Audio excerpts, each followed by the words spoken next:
তখন আমি এই ছবিটা দেখি, কিন্তু এখানে আমি রাকিব হোসেনকে দেখতে পাই না। তখন হয়তো ভাবলাম যে এতগুলো ইউটিউবের মাঝখানে হয়তো ফ্রেমে না আসতে পারে, 1 মাস পর ভিডিও আপলোড করুক, তারপরে দেখবানে অবশ্যই থাকবে। ঠিক 1 মাস পরে মিস্টার বিস্ট এই ভিডিওটা আপলোড করে, কিন্তু ভিডিও দেখে আমি তো পুরোই শক। সেখানে আমাদের বাংলাদেশের নাম্বার 1 ইউটিউবার রাকিব হোসেন ছিল না,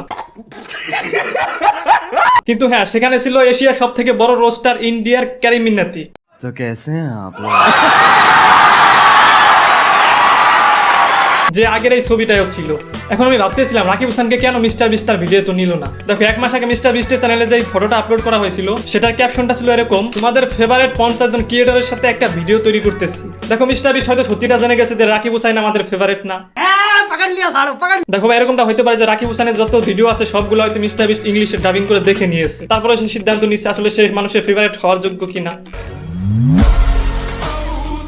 ওয়েট হাইপার হয়ে লাভ নাই, ব্যাপারটা মোটো এরকম না। আসলে অন্যান্য রাষ্ট্রে এরকম আরো বড় বড় ইউটিউবার আছে যাদেরকে মিস্টার বিস্ট নেয় নাই, এখানে তাদেরকে নিচ্ছে যাদেরকে মিস্টার বিস্ট চাইছে। ব্যাপারটা এরকম না 2-5 মিলিয়ন সাবস্ক্রাইবার ইউটিউবারদেরকে নিয়ে গেছে, অবশ্যই তাদের সাবস্ক্রাইবার আছে, অনেক বেশি সাবস্ক্রাইবার।